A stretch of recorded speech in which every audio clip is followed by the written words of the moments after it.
Hello बच्चा लोग, welcome to inspire academy.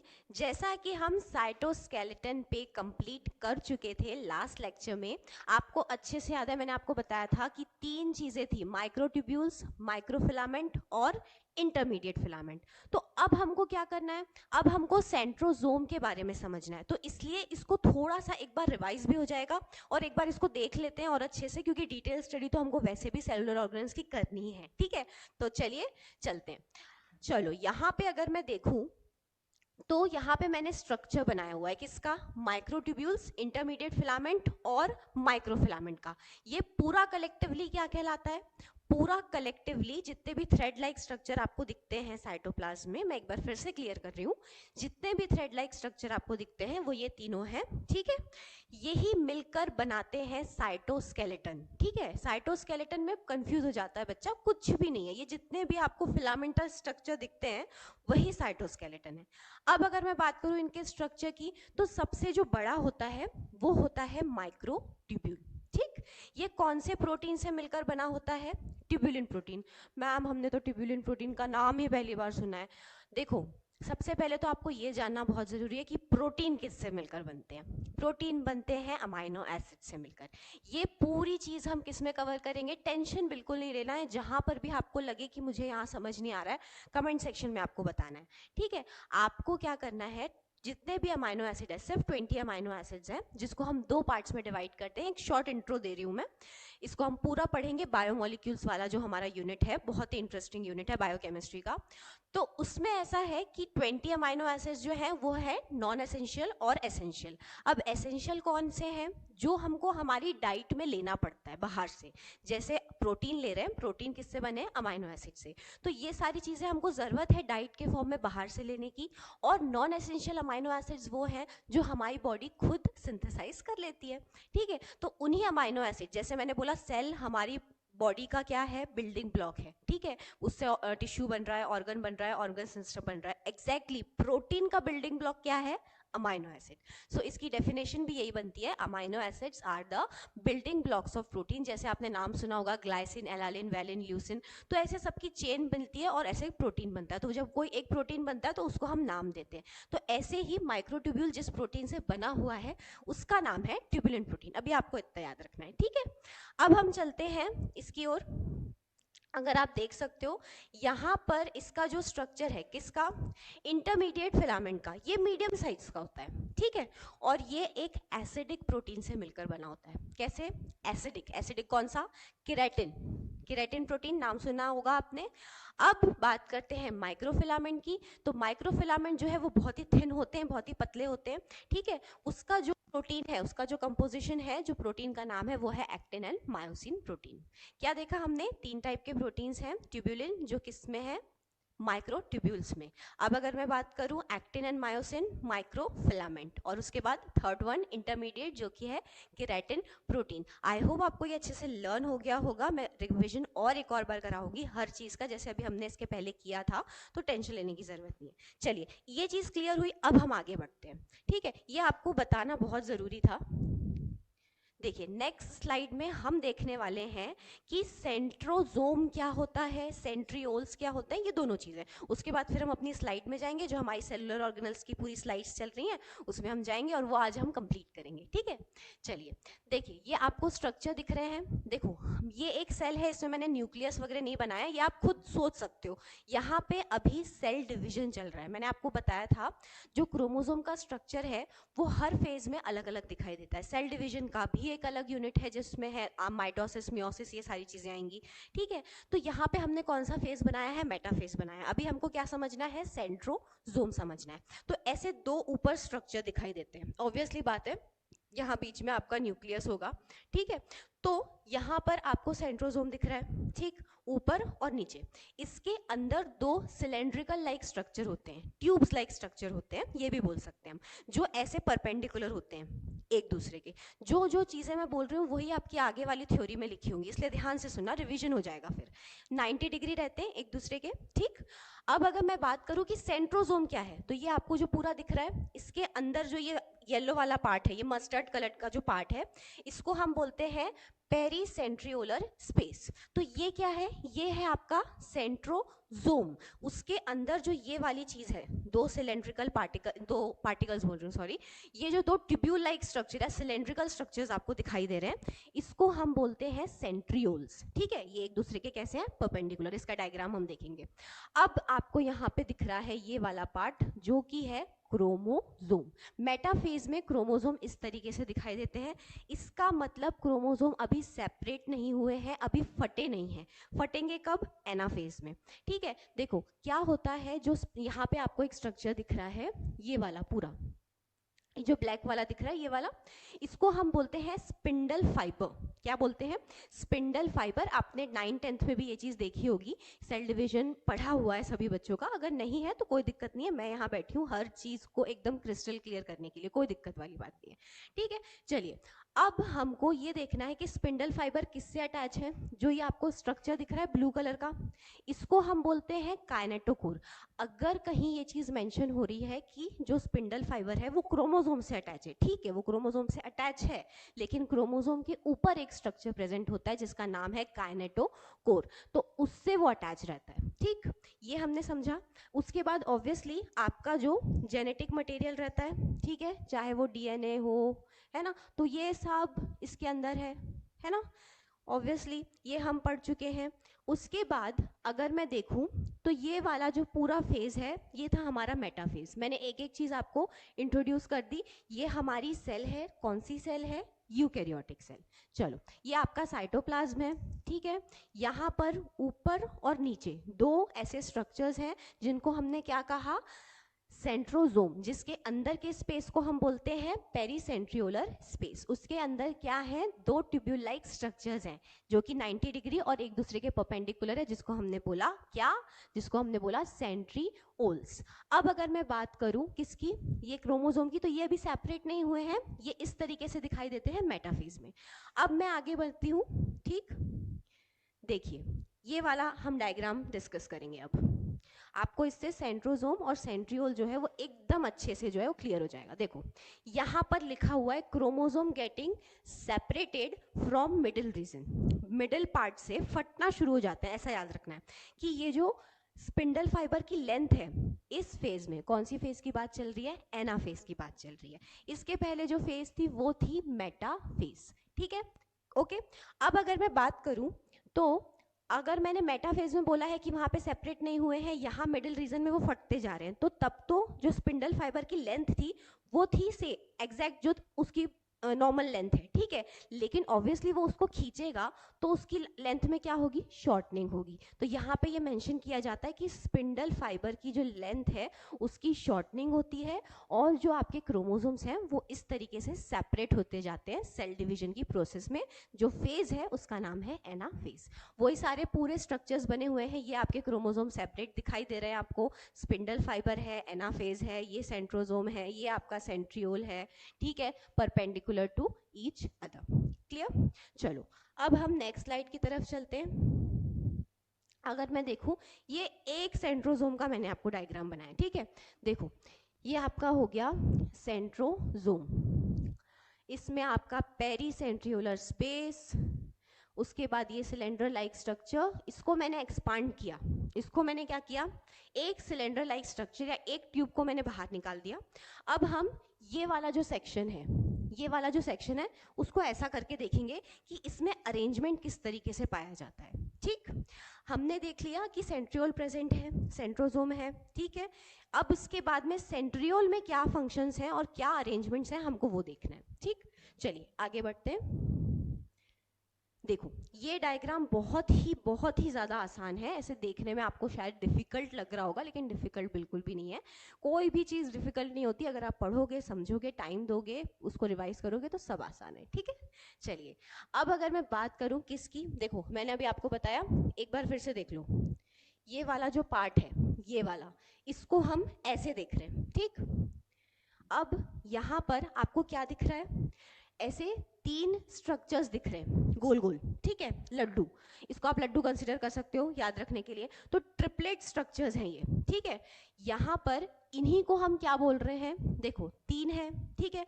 अब मैंने यहाँ ऊपर लिखा हुआ है 9+0 अरेंजमेंट, ये पूरी रो है, ये क्या है 9 है, ठीक है। और 9 अगर हम पूरी बात करें कि कितने होंगे टोटल, तो टोटल होंगे 27, ठीक।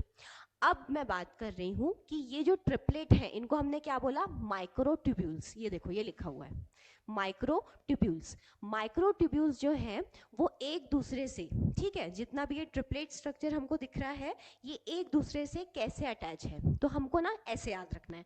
जैसे हमने इसको ए कंसिडर कर लिया, बी कर लिया और सी, तो ये ए हमेशा सी से अटैच होगा, ये ए सी से अटैच है, ये वाला ए जो है वो यहाँ आपको सी से अटैच दिख रहा है। ये पिंक वाली लाइन दिख रही है आपको, जो पिंक वाली लाइन है वो एक्चुअली लिंकेज है, उन दोनों के बीच में एक बॉन्ड क्रिएट हो रहा है, ठीक है। ये ए और सी, ये ए और ये सी, तो यहाँ पर ये जो है इसको हम बोलते हैं, इसको याद रखना भी बहुत ईजी है, ठीक है, इसीलिए मैंने ये एग्जाम्पल दिया ए सी लिंकर। किसके थ्रू अटैच है, ए सी लिंकर के थ्रू।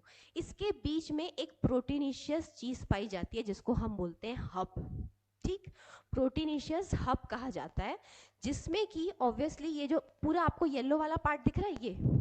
अब मैं बात कर रही हूँ कि ये जो ट्रिपलेट स्ट्रक्चर्स हैं ये हब से किससे जुड़े हैं। अभी तक हम बात कर रहे थे कि ये एक दूसरे से कैसे जुड़े हैं, तो ये एक दूसरे से एसी लिंकर के थ्रू जुड़े हुए हैं।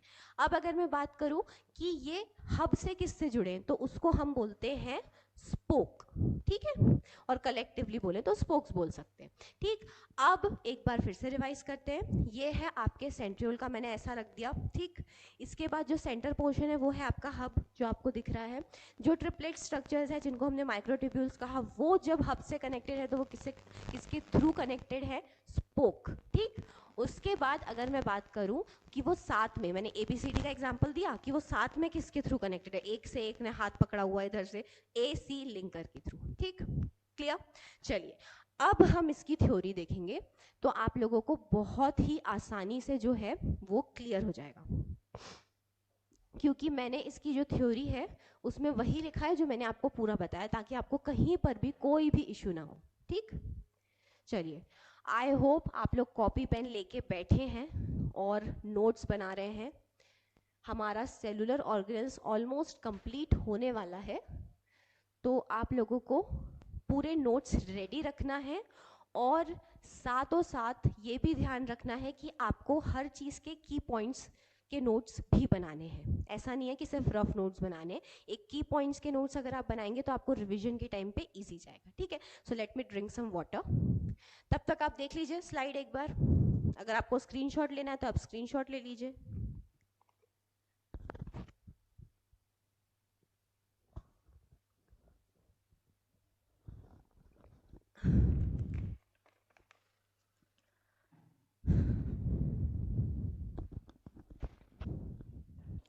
चलिए क्या लिखा है, let me select the marker.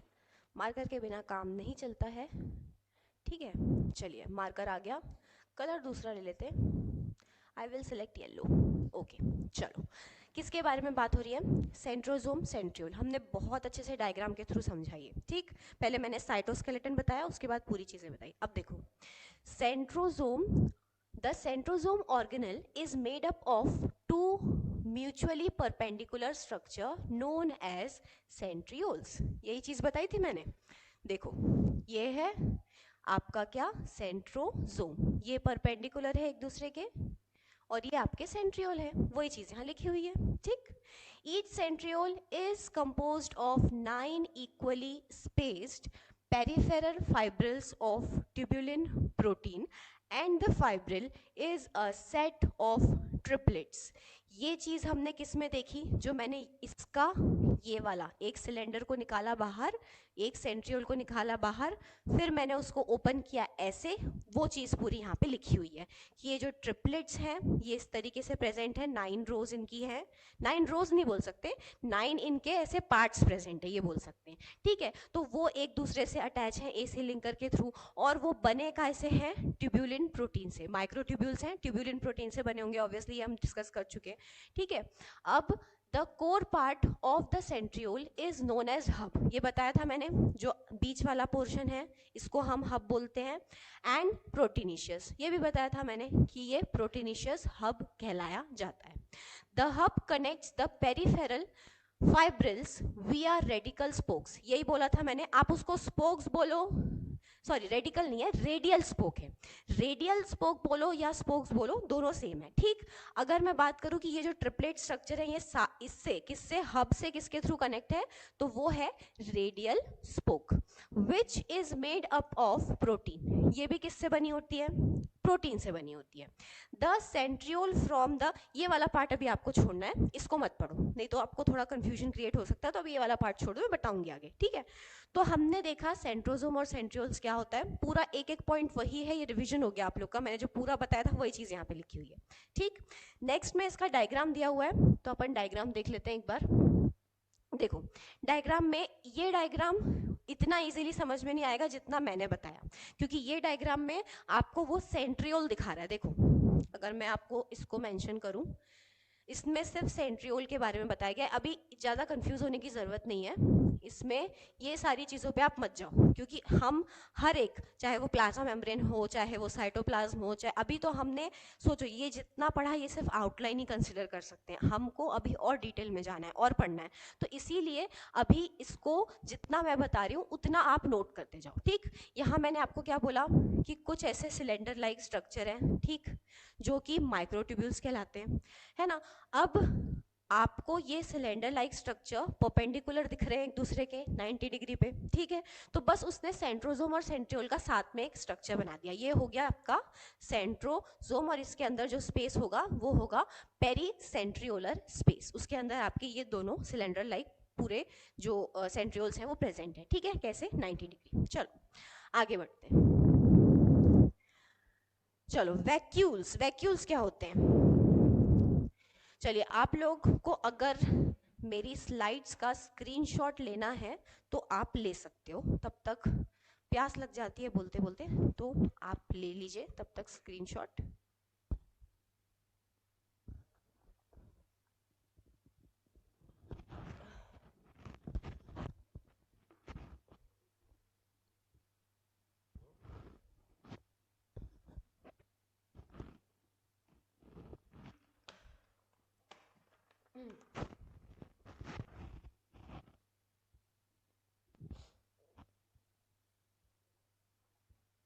तो आई होप आपने स्क्रीनशॉट ले लिया होगा, ठीक है। अगर आपको नोट्स में प्रॉब्लम, वैसे नोट्स में आपको डिस्क्रिप्शन में पूरी स्लाइड मिल जाएगी सारी चीज़ें, तो कहीं से कोई प्रॉब्लम जो है वो आने वाली नहीं है, ठीक। चलो अब मैं बात करूंगी वैक्यूल्स की, ठीक। वैक्यूल्स आपने कहाँ सुना है, सुना होगा तो ऑब्वियसली आपने प्लांट्स में सुना होगा, है ना। चलो इसको भी मैं आपको वाइट बोर्ड के थ्रू ही पढ़ाऊंगी पहले, उसके बाद मैं आऊंगी थ्योरी पे। चलिए अब मैं एक और नया स्लाइड लूंगी। चलो सबसे पहले हम बना लेते हैं एक सेल, किसकी सेल, यूकैरियोटिक सेल, लेकिन यहाँ मैं दोनों चीज़ें समझाने वाली हूँ, बहुत ध्यान से देखेंगे। ये हमारी क्या है, ये हमारी प्लाज्मा मेम्ब्रेन है। प्लाज्मा मेम्ब्रेन का जो फ्लूइड मोजाइक मॉडल है उसका सिर्फ हमने थोड़ा ये देखा कि वो काय काय से मिलकर बना होता है, ठीक। उसके बाद ये हमारा न्यूक्लियस, ये न्यूक्लियर मेम्ब्रेन, अब न्यूक्लियर मेम्ब्रेन ऐसे एक्सटेंड होते जा रही है, तो ये जो स्ट्रक्चर बनता है ये कहलाता है आपका एंडोप्लाज्मिक रेटिकुलम, और ये मुंह फेरे हुए उसकी दोस्त बैठी हुई है जो कि है गोल्जी बॉडी, ठीक। अब मुझे यहाँ पर क्या बनाना है, ये जो आपको पार्ट दिख रहा है jelly like substance, sorry substance नहीं, जेली लाइक फ्लूइड बोल सकते हैं, जिसको मैंने बोला क्या, साइटोप्लाज्म। अभी मैं लेबल करूँगी सबको, ठीक। अब मैंने आपको ये बताया था, चलो इसके अंदर हमने एक और चीज़ बना लेते हैं, क्या, हमारा न्यूक्लियोलस, एक बार लेबल कर देते हैं जिसमें आपको और अच्छे से बार बार, क्या रिवीजन बहुत ज़रूरी है, revision is very very important.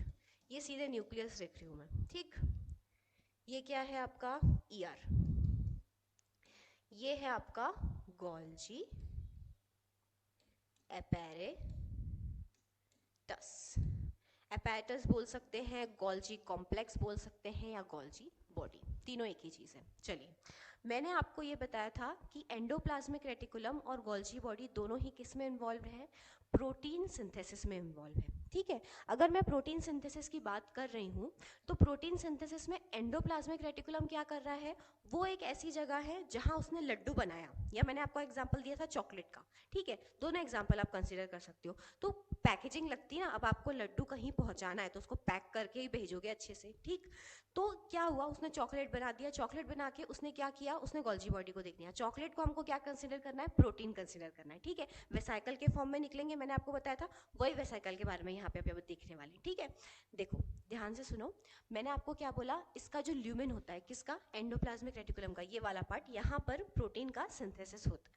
अब यहाँ पे चॉकलेट बन रही है, प्रोटीन बन रहा है, इसने गोल्जी बॉडी को प्रोटीन दिया। ठीक है, लेकिन वो मॉडिफाइड नहीं था। तो गोल्जी बॉडी में क्या होता है, मॉडिफिकेशन ऑफ प्रोटीन, और प्रोटीन सिंथेसिस भी होता है, दोनों चीजें होती है। तो ये मिक्सचर में बात करूंगी, ये पूरा किसके अंदर आता है, एंडोमेम्ब्रेन सिस्टम। यहाँ लिखती हूँ मैं, ये दोनों देखो इसमें क्या क्या आता है, एंडोमेम्ब्रेन सिस्टम। एक्चुअल में हम पढ़ रहे हैं एंडोमेम्ब्रेन सिस्टम के बारे में, जिसमें आ गया ईआर, जिसमें आ गया क्या, गोल्जी बॉडी, इसके बाद इसमें आएगा लाइसोसोम। ठीक, उसके बाद वैक्यूल। तो अब ध्यान देना, यहाँ से मैंने आपको बताया था सिक्रीटरी वेसिकल्स इस तरीके से निकलते हैं, मैंने बताया था इसके अंदर एंजाइम्स होते हैं। ठीक, मैंने डाइजेशन बोला था, डाइजेशन, अब देखना कहाँ पर डाइजेशन का जो मैंने जिक्र किया था उसका कहाँ पे रोल है। ठीक, ये जो वेसिकल्स हैं, ठीक है, अगर ये स्मॉल हैं, छोटे हैं, तो हम इनको बोलेंगे लाइसोसोम। ठीक, लेकिन अगर ये बड़े हैं तो हम इनको बोलते हैं वैक्यूल। इतनी सी बात है, सिंपल। देखो, इसका मतलब जो लाइसोसोम है और वैक्यूल है वो प्रोडक्ट हैं, किसके प्रोडक्ट हैं, गोल्जी बॉडी के या गोल्जी एपरेटस के। हमने ये देखा कि सिंथेसिस हो रहा है प्रोटीन का। अब जो प्रोटीन को बाहर जाना है, जिसको बाहर के टिश्यूज को ज़रूरत है, ऑर्गन को, जिसको भी ज़रूरत है, जिस जगह पे भी, तो वहाँ चला जाएगा प्रोटीन। ठीक है, अगर सेल के अंदर नीडेड है तो अंदर ही रहेगा। तो अब ये बनाने का काम कौन कर रहा है, गोल्जी बॉडी, मॉडिफिकेशन। ठीक है, अब मैंने बोला वैक्यूल और लाइसोसोम। ठीक है, तो जो वैक्यूल है वो किस में प्रेजेंट होता है, वो होता है, मैंने यहाँ एक ही में बताया आपको ये चीज़ याद रखना है, जो वैक्यूल है वो हमें होता है, लेकिन वो कौन सा होता है, क्या होता है, वो मैं पूरा क्लासिफिकेशन अच्छे से बताऊंगी। देखो, लाइसोसोम और वैक्यूल क्या है, पूरा एक अलग सेपरेट आपको लेक्चर मिलेगा उसके लिए। ठीक है, ध्यान दो, लाइसोसोम में डाइजेस्टिव एंजाइम्स होते हैं, और लाइसोसोम को सुसाइडल बैग कहा जाता है। क्यों कहा जाता है, ये हम डिस्कस करेंगे। वैक्यूल सिर्फ प्लांट सेल में होता है। ठीक है, अब प्लांट सेल और एनिमल सेल के बारे में अगर हम बात करें, ठीक है, तो देखो, ये हो गई हमारी सेल। ठीक है, ये हो गई प्लांट सेल। ठीक है, अब अगर मैं वैक्यूल बनाती हूँ एक, ठीक है, मैंने बनाया ये वैक्यूल, तो ये जो वैक्यूल है इसने 90% स्पेस, देखो मैं यहाँ लेबल कर देती हूँ, ये आपकी प्लांट सेल हो गई, ये हो गई एनिमल सेल। चलिए, अगर आपको इसका स्क्रीनशॉट लेना है तो आप ले सकते हैं, एक सेकेंड।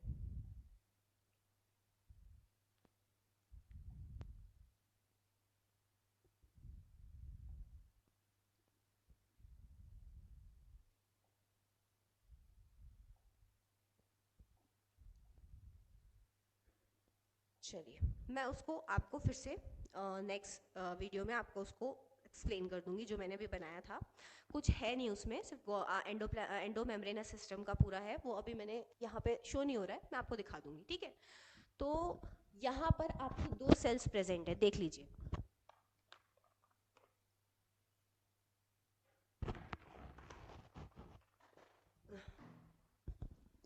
चलिए ध्यान दीजिए, अब मैंने बोला क्या, वैक्यूल, किसमें, प्लांट सेल में, वैक्यूल्स। ठीक, अब इसका जो न्यूक्लियस है ना वैसे साइड में हो जाता है। भाई साइड में होना ही पड़ेगा उसको, क्योंकि ये इतना ज़्यादा स्पेस, यहाँ लिखा है मैंने 90% स्पेस जो है वो ये वैक्यूल ऑक्यूपाई करके रखता है। क्यों? क्यों? क्योंकि हमारी जो बॉडी है, हमारी जो सेल है, ठीक है, ह्यूमन की सेल, दोनों के पास जो है, प्लांट और एनिमल दोनों के पास ही यूकेरियोटिक सेल है, लेकिन हमारे पास लोकोमोटरी ऑर्गन्स है। लोकोमोशन का मतलब बताया था मैंने, मूवमेंट, हम मूवमेंट कर सकते हैं। हमारे पास अच्छे खासे ऑर्गन्स है, किडनी है फिल्टर आउट करने के लिए एक्सक्रीटरी वेस्ट को, ठीक है, हमारे पास लिवर है स्टोर करने के लिए, हमारे पास स्टमक है, बहुत पूरा एक सिस्टम है बढ़िया सा। लेकिन प्लांट्स के पास ये सारी चीज़ें कुछ नहीं है। तो क्या होता है, जितना भी एक्सक्रीटरी मटेरियल है या न्यूट्रिएंट्स है या फूड है, उसको स्टोर वो लोग काय में करते हैं, वैक्यूल में करते हैं। तो इसीलिए ये जो है ये इतना सारा स्पेस, अब ऑब्वियसली बात है यार, इतनी सारी चीज़ें, वो इतना सारा काम कर रहा है तो उसको जगह भी तो ज़्यादा लगेगी, ठीक है। तो ऐसा है कि मैं बहुत काम करता हूँ, मेरे को ज़्यादा जगह चाहिए, और यहाँ पर बहुत सारी चीज़ें स्टोर होती है।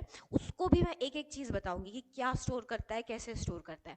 अभी अपने को वैक्यूल्स को जानना है कि एक्चुअल में होता क्या है, ठीक, ये आपको समझ में आया। इसका काम है कि जितना भी एक्सक्रीटरी मटेरियल है वो सारी चीज़ें आपको इसके अंदर स्टोर मिलेंगी। जब आप किसी भी पेड़ को काटते हो, देखो एक इसकी जो मेम्ब्रेन है, मैं अगर बताऊं थोड़ा सा, तो इसको बोलते हैं टोनोप्लास्ट, ठीक है, और इसके अंदर भरा होता है सेल सेप, ठीक है। जैसे हमारे सेल के अंदर साइटोप्लाज्म है, वैसे वैक्यूल के अंदर क्या है, सेल सेप है। तो जो जूस बाहर आता है ना, जैसे जूस बोल सकते हैं, रस बोल सकते हैं, जो हम पेड़ को काटते हैं, तो वो एक्चुअल में वैक्यूल फटता है और उसी की चीज़ बाहर आती है, ठीक है। तो ये चीज़ आपको याद रखना है कि जब भी हम पेड़ काटते हैं तो जो भी हमको लिक्विड चीज़ निकलती हुई दिखती है वो एक्चुअल में सेल सेप होता है, ठीक। अब हम चलते हैं अपनी स्लाइड की तरफ जो मैंने आप लोगों के लिए बनाई है। मैं जानबूझ के एकदम से डिटेल में नहीं जा रही हूँ ताकि आप लोगों को प्रॉब्लम ना हो। सबका बेस अलग अलग लेवल पे होता है, इसीलिए मैं पूरा नीचे से लेके ऊपर तक जाऊंगी, ठीक है, ताकि सबका सब कुछ कवर हो जाए। चलिए, vacuoles are mostly defined as stored bubbles of irregular shapes which are found in cells. क्या बोल रहा है, इनका कोई शेप नहीं होता, पहली बात तो इनका कोई शेप नहीं होता, ये ऐसे दिखाई देंगे, ऐसे दिखाई देंगे, लेकिन ऑब्वियस सी बात है इनका जो स्पेस ऑक्यूपाइड है ये 90% स्पेस को ऑक्यूपाई करके रखते हैं, ठीक है। इनको क्या बोला जाता है, स्टोरेज बबल्स। स्टोरेज बबल्स क्यों बोला जाता है, अब भी बताया मैंने, न्यूट्रिएंट, फूड, एक्सक्रीटरी मटेरियल, भाई किडनी नहीं है इसके पास, लिवर नहीं है इसके पास हमारे जैसे, तो ये सब कुछ काय में स्टोर करेगा, कौन, प्लांट सेल। प्लांट सेल में क्या, वैक्यूल, इसीलिए इसको स्टोरेज बबल कहा जाता है या स्टोरेज हाउस भी बोल सकते हैं, ठीक है।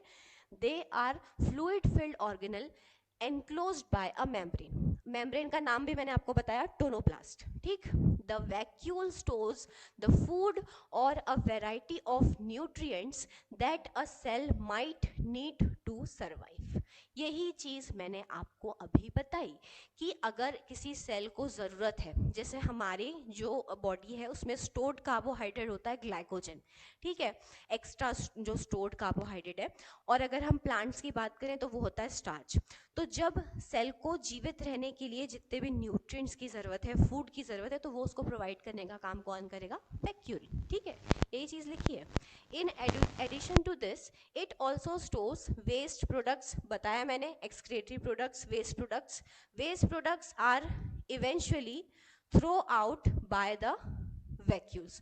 एक टाइम के बाद वैक्यूल जो है उन्हें बाहर फेंक देता है, ऑब्वियसली वो वेस्ट है सेल के लिए, क्योंकि सेल को वो डैमेज कर सकते हैं, तो एक टाइम के बाद वो उसको बाहर फेंक देता है, एक्सक्रीट आउट कर देता है। Thus, the rest of the cell is protected from the contamination. किसी भी तरह का इन्फेक्शन, किसी भी तरह की बीमारी प्लांट सेल्स में इसलिए नहीं होती, क्योंकि वो बढ़िया, जैसे हमारे में किडनी काम कर रही है वैसे वो काम कर रही है, ठीक।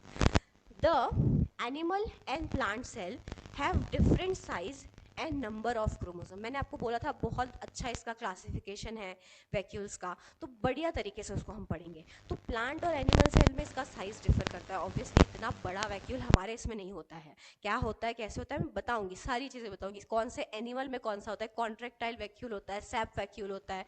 तो हर एक वैक्यूल का फंक्शन, वो किस में प्रेजेंट है, कौन से स्पीशीज में प्रेजेंट है, उसका काम क्या है, वो सारी चीज़ें हम सेपरेट लेक्चर्स में देखेंगे, ठीक।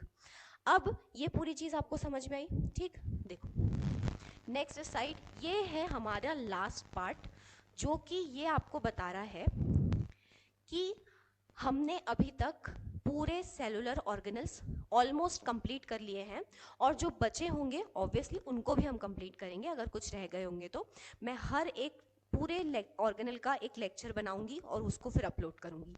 ये हमने पूरी चीज़ें समझी कि सेलुलर ऑर्गेनल्स होते क्या हैं। मैंने आपको बाउल का एग्जांपल दिया था कि एक बाउल को कंसीडर करो सेल, ठीक है, यूकेरियोटिक सेल। उसके बाद उसमें जो पानी भरा हुआ है उसको आप साइटोप्लाज्म समझ लो, और उसके अंदर जितने खिलौने तैर रहे हैं, अलग अलग कलर के खिलौने, वो सब क्या है, सेलुलर ऑर्गेनल्स है। ठीक, अब अगर मैं बात करूं एनिमल और प्लांट सेल के डिफरेंस की, तो मैंने आपको बताया था हमारे पास क्लोरोप्लास्ट नहीं होता, ठीक, हमारे पास सेल वॉल नहीं होती, ठीक, और अब भी हमने पढ़ा कि क्या, वैक्यूल। देखो अलग कलर से तीनों चीजें मेंशन है, सेल वॉल, वैक्यूल और क्लोरोप्लास्ट।